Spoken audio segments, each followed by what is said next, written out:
Welcome to the Coaches Club podcast, powered by Transform Sport, where we believe great coaches transform lives, athletes deserve great coaches, and coaches deserve great training. I'm your host, Luke Gromer, and every week we're bringing you conversations with coaches and leaders in sport that will help you grow as an effective teacher and transformational leader so that you and your team can reach your potential. Coaches, I'm excited to welcome Cody Royle to the podcast. Cody is the head coach of AFL Team Canada, the men's national team for Australian rules football. He is a standout voice on how teams create sustained success. His debut book, Where Others Won't, is a go-to guide for professional sports teams around the world, and his podcast of the same name was nominated for a podcast award in 2019. Cody has just released his second book, The Tough Stuff, which explores the emotional toll taken on head coaches in elite sport. In our conversation today, we discuss Cody's new book, what coaches are getting wrong in their leadership, the importance of cohesion between the coaching staff, and how coaches can stop resulting and help players do the same. I'm confident this conversation will help you get better at teaching and leading. Enjoy the episode. Awesome. Well, Cody, I appreciate you joining me and being willing to chat. I would just love to start off and hear a little bit about two things. One, why you coach, and then two, just kind of a brief coaching bio for you. Why I coach is an easy one for me. It is what reignited my passion for my sport, which was Australian rules football. So for a lot of American people, they might not be as familiar with the AFL or Australian football, but if you're familiar with college football or the NFL, most of the punters come from my sport. So the biggest sport in Australia, $1 billion TV rights alone, only played professionally in one country. The Melbourne Cricket Ground, the kind of hallowed turf, holds just over 100,000 people. So it's about the size of the big house in Michigan. So I was a pretty good junior player. I played at state level in under 15s, under 16s, and under 18s, but then didn't get drafted to play professionally, and kind of fell out of love with the game through that process. And it was coaching. I got into coaching at 23 that really reignited my passion. So the ability to pass on kind of my knowledge and experience and shape others' experience with the sport that I love has been a blessing in disguise for me. And so even at, what am I now, 36? So I've been doing this for about 13 years. So I'm a pretty experienced young coach. So that's why I coach, to be able to shape the experiences that others have with the game that I love. And yeah, so my coaching bio, I now coach Canada's national men's team. We have a national men's and women's program. Our women are actually, or were, the world champions previously. Our men are in the top 5 in the world. And that's really just because I am in Toronto, Canada, where it's our game is played a little bit, but not a whole heap. But the original goal was to try to coach professionally in Australia. But we may get there one day, but I'm happy with the journey that I'm on at the moment, coaching up here I'm in downtown Toronto. That's awesome. I love it. I think it's fascinating to hear other people's journeys of where they've gotten to in the coaching world. I just finished reading your new book, The Tough Stuff, a few days ago, and I really enjoyed it. We're going to talk about it some more, but I would love to know, before we start talking about what's in the book, and maybe we will talk about some of it now, but what inspired you to write this book? And or was there a specific moment where you knew, okay, I've got to write this book? It's a good question, Luke. Yeah, it's very clear. Unfortunately, it's not a great story, but about this time last year, we lost a player. So he passed away. He died by suicide. And so going through that, with a team of, we have about 50 young men on our team. And so going through that process with them really made me reflect and think about the tough stuff of being a head coach. And specifically, I'm not talking about coaching here. I'm talking about head coaching. When you're the one, when you're the one the spotlight's on, it comes with responsibilities that even some of the most tenured assistant coaches don't fully understand. You kind of think about it like from a business perspective, there's just things that the CEO understands that the CFO doesn't quite understand and the COO doesn't quite understand. They're close, like they're at the same boardroom table, but there's just this little shift. And there's something about being a head coach which has the same dynamic. And so my experience of going through that and working with our guys through a obviously very traumatic, like the most traumatic kind of experience that you can probably go through, was one catalyst. And then a month later, COVID hit, and I started calling up friends that are coaches, at the elite levels of professional sport, and just asking how they were doing. And there were some realizations there that, they weren't necessarily doing the best either. And when I went to look for resources to help both myself and the people that I'm friends with, I wasn't able to find anything, at least in book form, or if it was, it didn't address this type of stuff directly. It was sprinkled in there, right? It was sprinkled in an autobiography. It's, there might be something in a little bit of a chapter in an autobiography, but again, that's at the end of their career generally is when they're produced. And even then it's, only serial winners get to write an autobiography. So it's still a very biased view of how it all works. And even then, when it's serial winners, the stories that the publishing house wants to tell are about winning trophies. You don't want to hear Pat Summitt talk about how hard it is to be a head coach. You don't want to hear Bill Belichick talk about how hard it is. You want to hear about the Super Bowls and that kind of stuff. So there was just nothing out there. And so those two things combined, they happened within a month of each other. The passing of one of our players and COVID starting really became the two things where I said, I'm the person that needs to write this book, because it needs to come from another head coach, not a journalist, not a psychologist, it's got to come from someone who's felt it and actually knows what's going on. Wow.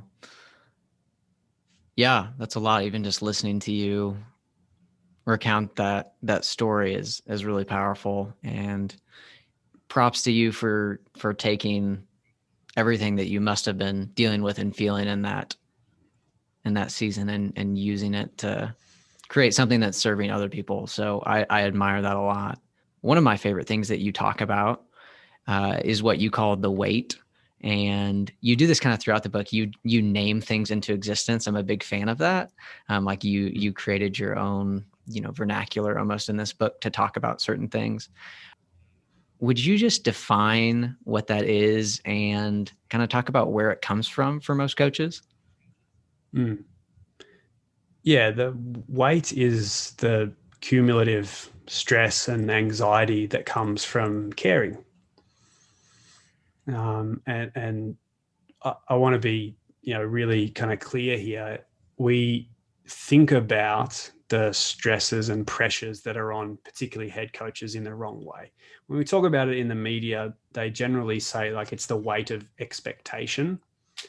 But I've never met a coach whose expectations of themselves doesn't outweigh others' expectations. And so it's not really that. It's the weight of caring about, in my instance, 50 players plus everyone that's in their lives. So significant others, parents, kids.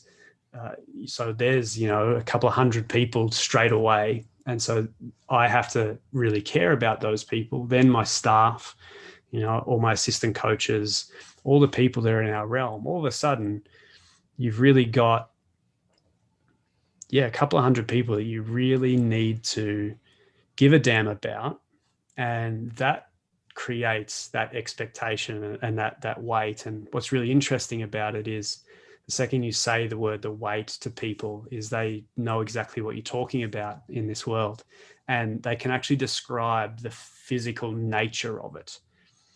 So caring about someone isn't something that you traditionally associate with a physiological response, but we call it the weight on your shoulders, or we describe the tightening of your chest when something goes wrong, or you can actually have a visceral reaction to just the term the weight, and it comes about through caring about other people. Yeah, I like that a lot. And again, I'll preface this with, I'm not a head coach. I'm an assistant for a 9th grade boys basketball team. So I do not understand all of those pressures. And I will say, though, that in a limited capacity, I have experienced what you're describing just with the kids that I assist with in our team, being 9th graders, and times where maybe they'll make a poor decision, right? Maybe outside of practice or outside of our game. Maybe it's in the classroom, maybe it's in life. Like there is that, yeah, the physical response that I can often feel that comes from that place of care. And to be honest, I think sometimes can come from a place of insecurity of like, oh man, what is this reflecting on me as their coach? And am I not doing a good enough job? Like in some ways, am I responsible for what's going on here? And there's all these narratives that can just run wild in coaches' heads. But I think that you're exactly right. They come from this deep place of care and wanting good for the athletes that they coach. What have you found are the ways that coaches can lift the proverbial weight or kind of remedy that issue? This is a hard one, and this is really one of the reasons that I wanted to write the book, was because I wanted to firstly validate a lot of these feelings and say they're okay, and also just point to them for other people and say, like, this is what the real human experience is.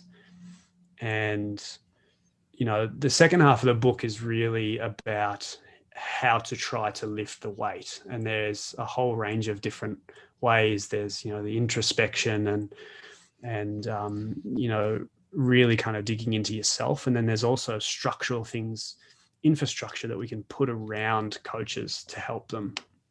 So we'd need a full hour just to talk about how they can help themselves, but I'll summarize it quickly in saying there is two things. There's you as the leader, as the teacher, as the coach, as the parent, and really reflecting on who you are, how you communicate, how you show up, like your behavior.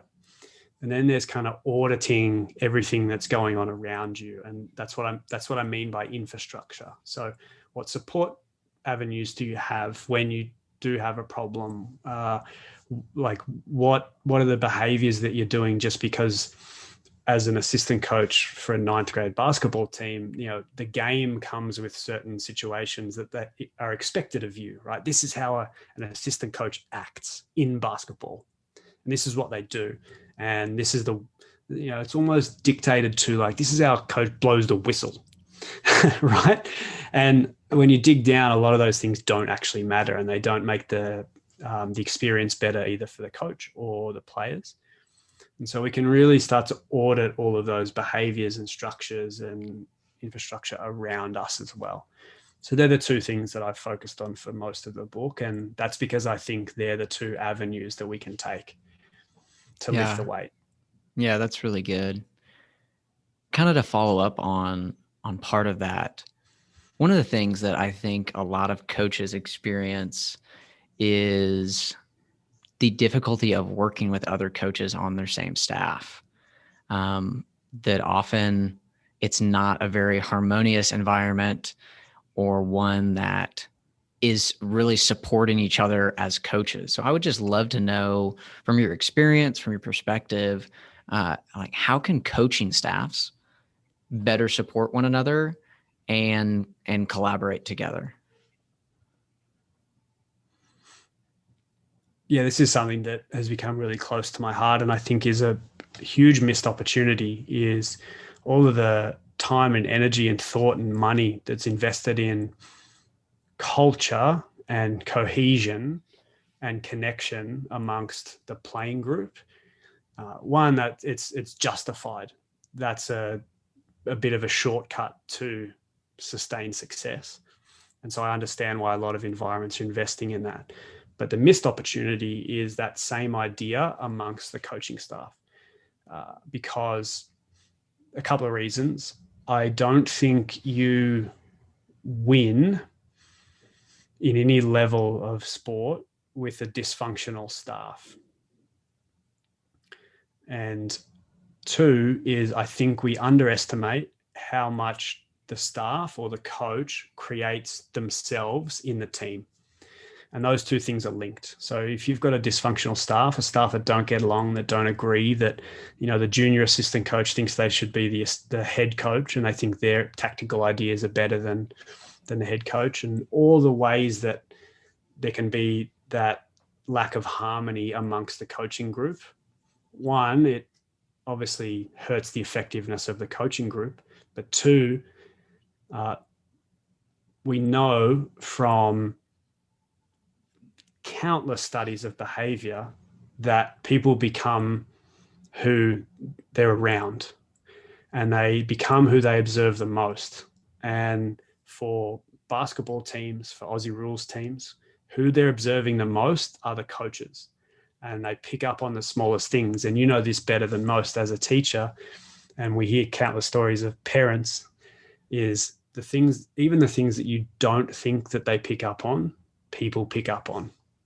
And you don't have to look much further than a parent who accidentally cusses in front of their 2-year-old, and all of a sudden they've got a swear word coming out of their 2 or 3-year-old's mouth every day. If you can imagine that, it's the same, exactly the same within sports teams. And so if you don't have that cohesion amongst the coaching group, you can't really expect it of the team. So I think there's a huge missed opportunity to really work on those behaviors and put some of the same thought and exercises in place for the staff themselves. Yeah. Two things. One, I have a son who's almost 2, and I have to watch what I say around him very closely now because he is repeating everything. You're so right.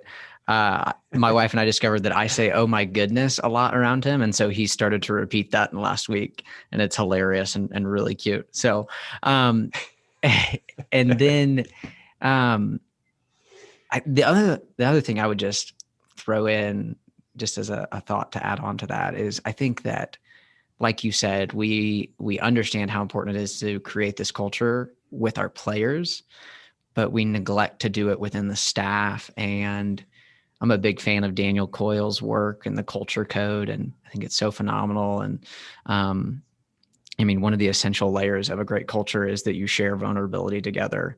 And I think that is often missing with coaching staffs, is there's not a space created where they can be vulnerable and honest with each other, to really see each other and then be able to actually come together.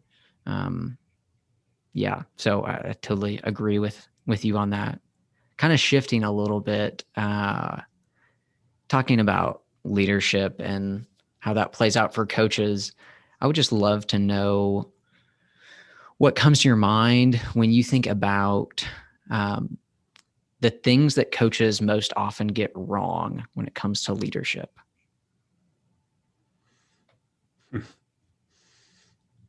Where do I start? Anywhere. Yeah, there's a lot. One is just the activities and the impact of those activities. I just got off a call with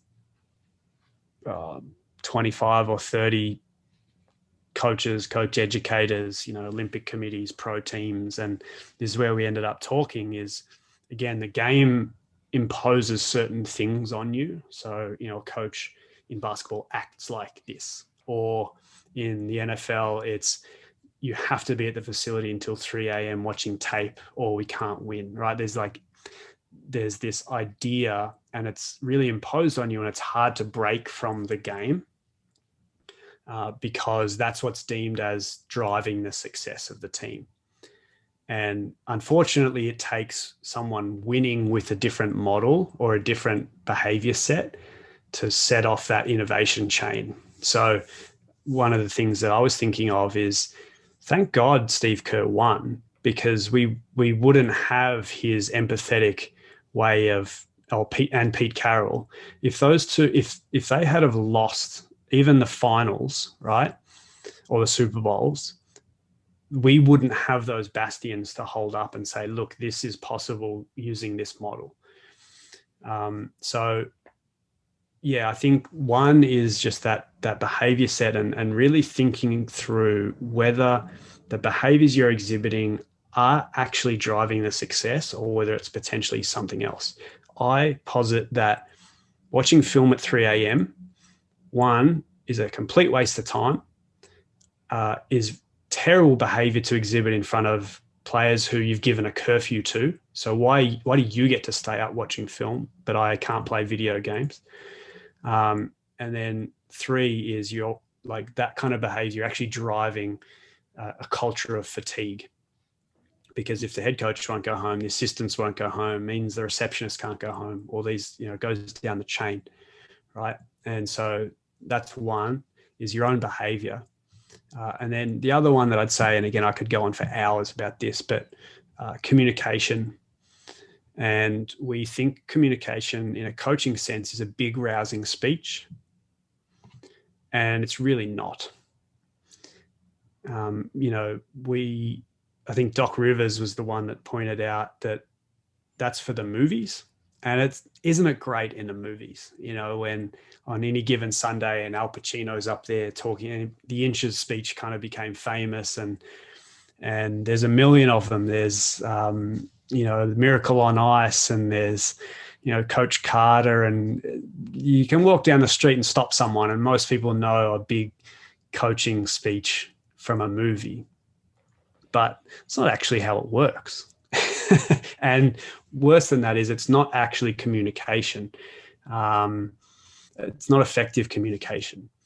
It's you passing on emotion, which 90 seconds into the game is then gone. And you haven't really educated them on how to solve the problem of the game themselves. That's what coaching is. And so, I think we really need to consider how we think about communication. And if you go down that path, and one of the things that I position in the book is that we need to factor in behavior as its own way of communicating, because it is, and self-talk as well. So we don't tend to traditionally think about self-talk or your inner voice as communication. But if you don't think about behavior and you don't think about your inner voice, they're the two things that actually communicate the most. Your behavior communicates what you're thinking, and your inner voice is constantly going. You speak thousands of words to yourself on a daily basis. So if that's not communication, I don't know what is. And so if we start to bundle those in, we get a little bit more of a 360 view of communication, and we can actually work on the right skills rather than working on copying what Al Pacino said in Any Given Sunday. Yeah, that's really good. Two things in response to that. One, my undergraduate degree is in special education, and so I studied behavior really extensively in college. And one of the things that was made very clear to me from the start of my classes was behavior is a form of communication. Every behavior is telling you something. And so, yes, to echo everything you said, it is so true. And I think it's a really important shift for coaches to make, to examine their own behavior, and then also to be aware of their players' behavior and what that's communicating. And then the second thing that I would say is I just finished reading Doug Lemov's new book, The Coach's Guide to Teaching, and that book thoroughly challenged me about my communication. And he has a line in there where he essentially says a focused coach equals a focused player, a distracted coach equals a distracted player.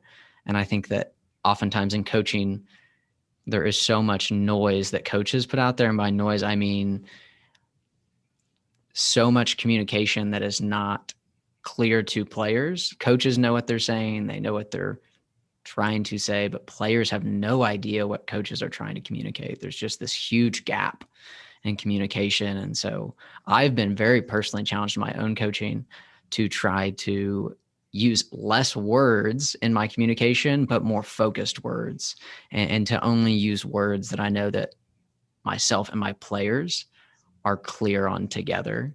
Because I think there's just such a huge breakdown when we don't do that.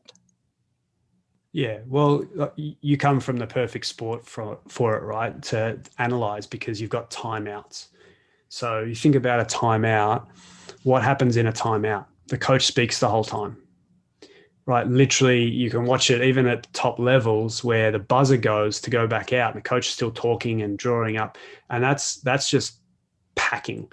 That's the coach saying, if I just pack words in for 60 seconds, what I get to do is then say, I told them that was going to happen. Right? Like, so you just blurt stuff out and the hope that someone takes something in. That's one, better than this. That's not education. And then two is there's way too much in there for anyone to digest any of the information and take clear instruction on what you need them to fix. I was talking to, I write about this a little bit in the book as well. Jay Triano, who coached the Raptors and the Suns, I sat with him when he was in town, and we talked about, even as players, we were like, how many messages do we remember like after halftime? And you kind of have this idea that it's 3, but I don't even think 3 is right. I think it's probably 2. I think the third one, as when you're a player, you're like, what was the third one? Right? Because there's a game going on around you. You're like, what? But you're trying to think, well, what's going on in the game? I think you remember 1 clearly. You remember 2 kind of clearly. And the third one, you're always kind of be like, what was the third thing that the coach said to me? And so even the notion of, we just picked 3 randomly, right? I don't think there was really a study behind people can retain 3 messages. I think we just kind of picked 3 because it sounds good. So if you start to think about that, if a player on your team only retains 2 bits of information once they're back in the game, you better choose wisely what those 2 are. Yeah. Yeah. So true. To talk a little bit more about that, I would love to know from you. So to kind of like put you in that situation of you're at halftime with your team and things haven't gone the way you wanted to in the first half. How much time are you actually spending with you talking or dictating to the players? And then the second part would be, are you using any language at halftime that you haven't taught them before that moment? I've spent a lot of time thinking about this, iterating on this. Luckily, I've spent quite a few years with my team. I've been with them since 2012.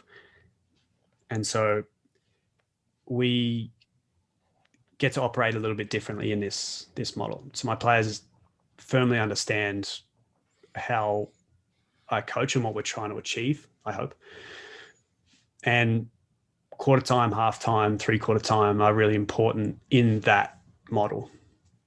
So what I would say would be, generally we have 2 or 3 things that we think are going to win us each game. And so they're clearly identified before the game. If we can execute these 2 or 3 things, for everything else that could possibly happen, which is a lot in a game of Aussie rules, we're betting that if we win these 3 battles, we win the game.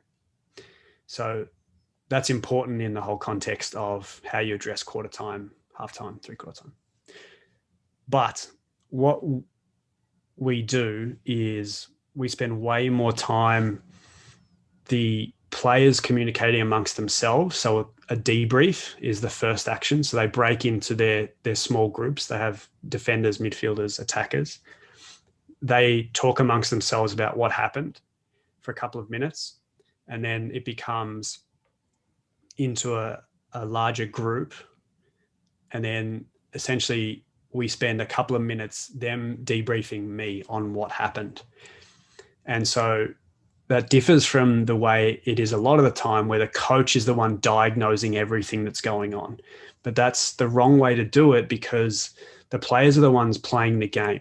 So they know, and sometimes what they feel is way more important than what you're seeing from walking along the boundary line or up in the stands or wherever the coach is watching from.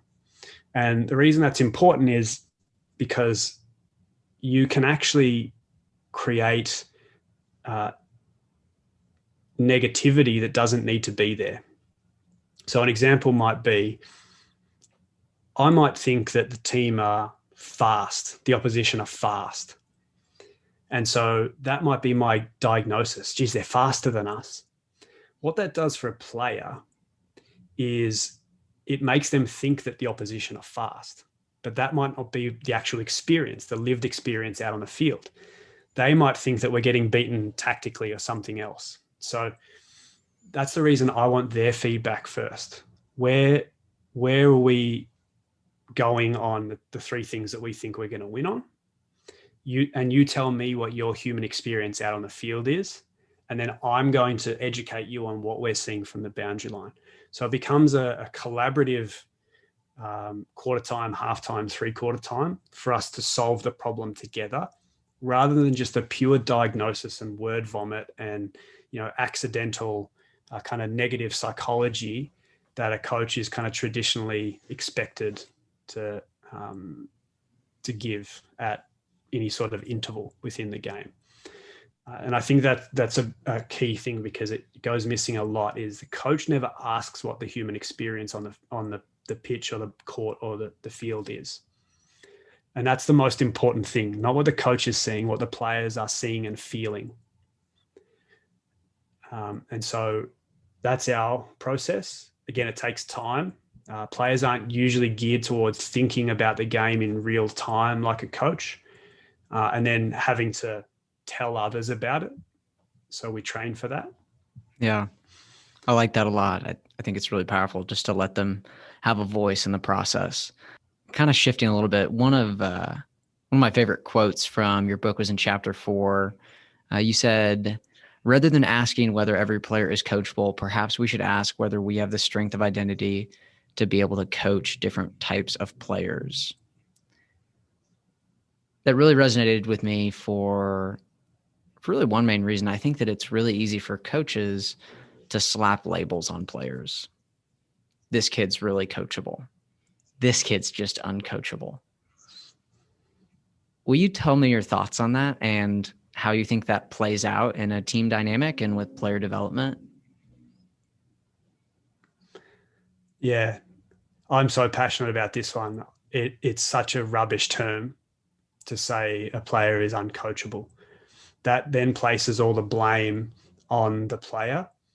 And really what it means is you're making me uncomfortable, and you're not displaying behavior uniformity. And so I'm not even going to bother with you.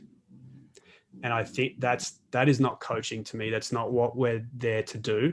We are there to figure out how to unlock the potential and the talent that exists within that human being. And so that's why I wrote it that way, is because I think the problem is actually us. So do we have the guts to examine our own behaviors, our own teaching ability, our own coaching ability, our own leadership, and say, I might need to treat this human being slightly differently? And the way that you do that, as you well know, Luke, is you have to go and actually figure out who that human being is. And that also takes some empathy, or you need to be able to empathize. And it takes questioning, and it takes a process. But then you start to realize, actually, they're not late because they're a bad human being. They're late because it's a single mother environment, and the mother is working their third job to put food on the table, and the kid has to catch the bus, and the bus didn't arrive. And so they actually walked to training, or whatever the scenario is, right? And so we really need to examine the idea of coachability. And I position it as you need coach, pause, ability. The ability to coach means that you can take different human beings and still be able to optimize and utilize their skills without relying on behavior uniformity. You need to act like this. Yeah, I have experienced that. And the word that was in my mind, and you said it, was empathy. It takes a high level of empathy for coaches to be willing to seek to understand the root of whatever behavior that they deem as being uncoachable, right? I think that that's so powerful. I think my follow-up question to that, and what I would anticipate a lot of coaches might push back on, is how do you balance that empathy and understanding for an athlete's unique situation with the uniform standards that you have for your team and the behaviors that you expect from everyone? Mm-hmm. Yeah. Well, you said the word there, standards. So those two can go hand in hand. You can be empathetic and have high standards. And what we do a really bad job of, again, this comes back to understanding human beings. And just on that even, so empathy is actually the wrong word, right? So that's impossible. You can't have empathy. So the definition is to actually be in someone else's shoes. So you can't do that. What you can do you actually said it the right way, is the process of empathizing.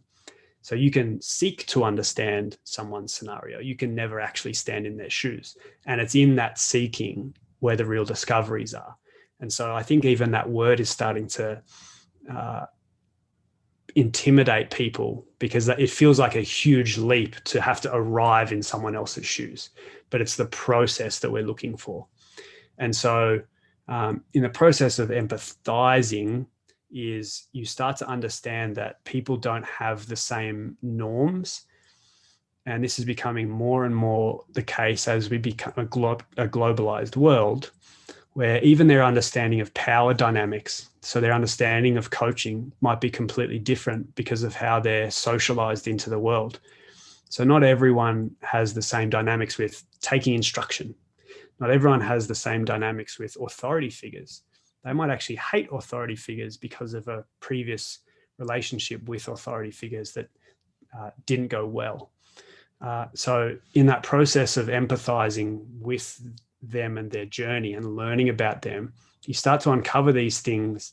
And that's where the real coaching is okay, this player might not be able to understand the way that I've positioned it, but if I can move the needle a little bit and then come to them and say, can we still hit these standards? Because our team needs you to be this great player that we know you can be. You can actually meet them where they are rather than just imposing blanket standards on them. Because really, that's not what culture is. Culture is fluid, right? It's always changing. It's always going up and down. It's not one thing. And so, yeah, they can still meet those cultural norms, but still be themselves. Yeah, that's really powerful. And yeah, I love the way you put that. And even just to have that conversation with him of, hey, can you still be you and meet these standards that our team needs you to meet? And even shifting away from me as the coach, I'm enforcing these on you, but this is what our team needs from you for you to be at your best and for us to be at our best. I think that's really, really powerful. A couple more questions. One, you talk about resulting in your book, and I think that this is one of the cardinal sins for coaches. Like in my experience, it's way up there on the list of things we get really wrong. Will you talk about what resulting is and how coaches can shift their own mindsets and the mindsets of their players away from resulting? Yeah, I first heard about this from Annie Duke, the poker player and author. And she uses it in the circumstance of looking at Pete Carroll's decision in the Super Bowl to pass instead of give the ball to Marshawn Lynch. So the idea of resulting is that you equate the outcome of a decision with whether it's a good or bad decision. But again, when you start to look at that mathematically, that those two can never take place, right? You have to make a decision based on the information that you have. So it could be a good decision that goes bad, but you can't just sit there and go, well, that went bad, so it was a bad decision. So the Super Bowl one is a perfect example because technically it was probably the best decision. Statistically, it certainly was because they needed to stop the clock at some point. But everyone thinks it's the worst decision of all time. Like that's what all the headlines were. And you're exactly right in that this is rife in coaching in general, where just because something didn't work out from a results perspective, we think that it was bad decision making. But just like we would tell our players to focus on the process rather than the outcome, we also need to take our own advice on that front and say, did we make the right decision in the game or in training or in the process itself, rather than focusing on what the outcome was? That's going to be a huge change for a lot of coaches because we want to focus on wins and outcomes and measurable things. But, again, Annie puts it perfectly, is that the magic is actually in the process itself. Make the right decisions in there and keep making enough of them over time. And that's actually how you get ahead, not, being stymied by win, loss, statistical category, just measuring outcomes. Yeah, I love that. And I'll just share a really quick story about how powerful I've seen it be for athletes when coaches stop resulting and they start focusing on the process and the decision instead of the outcome. So with the 9th grade team that I assist with, we gave them what we call a shot selection scale. So a way to rate the quality of the shot that we take when it leaves their hands. So regardless of whether it goes in or not, we're rating a shot from a 1 to 10 scale, but we just use 3, 5, 7, and 9. And we wanted to shoot 7s or 9s every time. And actually, I stole this from PGC Basketball, another group that they're really good with language and focusing on the process. But so we gave this to our players of like, hey, every time down the court, we're trying to shoot a 7 or a 9. And it's a good shot when it leaves your hands, regardless of whether it goes in or not. If you shoot a 7 or a 9, we will never be mad at you. We will never take you off of the floor for missing a 7 or a 9. And the mindset shift for players was noticeable immediately. And even to do things in practice where we were rewarding them for just shooting a 7 or a 9, regardless of whether it went in or not. It was like, okay, you shot a 7, your team gets these points for it, right? At the end of our basketball season that just recently ended, some of the feedback that we got from players was that they loved when we told them it was a good shot, even if it didn't go in. Just for them to actually see, like you said, the coaches embrace that too, of like, we have no control what happens after it leaves your hands, but let's focus on the process of the shot we want to take and then live with the result and trust that if we take enough of those good ones over time, it'll usually turn out in our favor. Yeah, I have to utilize this as well because my game is foreign to the people that I coach it to. So my game's only played professionally in Australia. Most of my guys, by the time they arrive with me, they've either played NCAA or U Sports up here in Canada, sport, basketball, rugby, soccer. And so I'm actually teaching them a new game and a lot of new skills, even the skill of kicking from hand to foot whilst running is quite new for them. And so what becomes crippling is that resulting, those outcomes. And so, we have an idea that will never penalize a skill error if you've made the right decision. I want you to focus on making the right decision. If you're kicking the ball to the right place and it comes off the side of your boot, we will wear that. That's part of the game.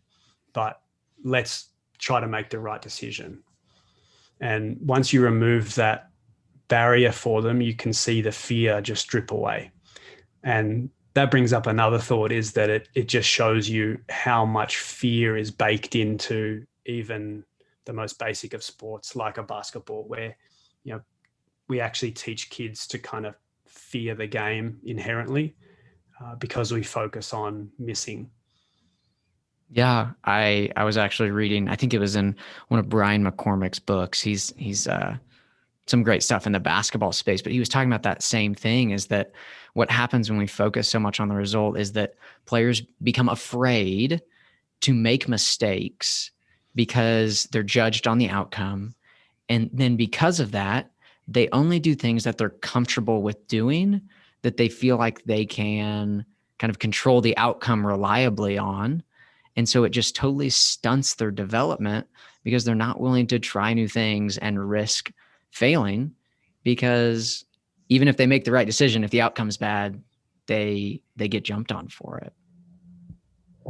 Yeah, exactly. So if you pull on that thread, like, think about the innovation within the game that we're missing out on because we force them down these paths. What we call best practices, which aren't, it's made up most of the time. But because we think that that's the best way to do it, we actually push them into this barrel of fear. And even at the highest levels, like there's actually vision of, in the first year, Steve Kerr coaching Steph Curry, where Curry's like in the key, he's drilling between his legs, he's got 4 defenders on him, and the camera is just focused on Steve Kerr, and you see him actually put his hands on his head, and like, he is just mortified because, it kind of goes against the structure of what they were hoping to do. And then Steph Curry ends up dribbling out of 4 defenders on him and then hitting a fadeaway 3-pointer. Right. But what I mean by this is, if we didn't let him do that and let him actually innovate on the court and be creative, he would be a worse player. And he's one that's been lucky to get away with it. But there have been so many other people that could do so much more if we would let them, if we just removed that fear from them. That's really powerful. That's a good story too. I like that. Here's my last question for you. I've asked this to every coach that I've interviewed, and the responses have been really, really fascinating. If you, Cody Royle, if you could decide, these are the 3 or 4 things that every coach, every sport, every level, they need to be educated on these things, what would they be? It's a great question. Themselves, the full gamut of communication. I'll say human behavior, because we pretend that we're experts at it, but we show every day that we're really not. And what am I going to pick as my 4th? I would actually say, and I know I'm not actually putting like the game or technical ability or tactical ability or anything. I actually don't think those things are as important as we think. I would actually love for coaches to be educated on the world, like have a worldly view. One of the most impactful stories that I heard while writing the book was Jesse Marsh, who's an American soccer coach, traveling around the world and realizing that no one cared about Major League Soccer. It was one of the most impactful things of his career. And he, just that sense of, what, in Laos or Burma or Hong Kong or, somewhere in Africa, they don't really care. And it just helps you kind of take a lot of the pressure off. Yeah. Oh, that's fantastic. Yeah, perspective is so important. Would you just tell me, the first thing you said was they need to be educated on themselves. Will you tell me a little bit more about that? Yeah. this is really at the core of the tough stuff, is we are socialized to really not pay attention to ourselves and our own emotions and our own sense of self, so our identity. We're told that, if you're feeling sad, generally the response, particularly for men, is, well, I'll just go to the bar and have a few beers, right, and drink away your pain. And we end up quashing ourselves. And this is all proposed to us as being in service of something greater. Like, don't project any of your woes onto the world. But what it does is it robs us of that recognition of ourselves and what makes us tick and who we are, and all of our trauma and pain kind of goes unrecognized. And so I think that's really detrimental to everyone, not just us as the individual, particularly as coaches. It's detrimental to those that we interact with. So, I talked about self-talk earlier. The biggest jump in my coaching has been my ability to recognize and train myself on my own dialogue inside my head, and how I speak to myself, and showing myself a bit of self-love instead of self-criticism, and acceptance for who I am as an individual and my identity, and what makes me angry, like being okay with what makes me angry, and just saying, you know what, this is who I am. And that's what I mean by self, is that this isn't necessarily a sports problem. It comes out in sports, but this is a social problem that we just push individuals into, sinking their feelings into the bottom of the barrel, or bottom of the bar, or, that then doesn't allow people to bring their best selves and their best skills into an environment like sports, because they're then dealing with their own kind of identity issues, which are really at the core of who we are as people. You can't just put that away for 2 hours while you go and play basketball. It's still there. And so let's recognize that and say, how can we help facilitate the ability to learn about yourself, who you are, show yourself a bit of love. And the people who probably need it the most are coaches.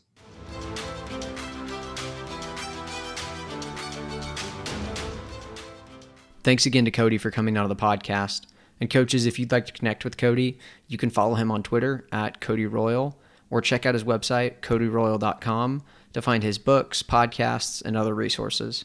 And if you'd like a copy of the notes from today's conversation, you can go to transformsport.org/podnotes, or click the link in the show details to get a free copy of the notes from today's conversation.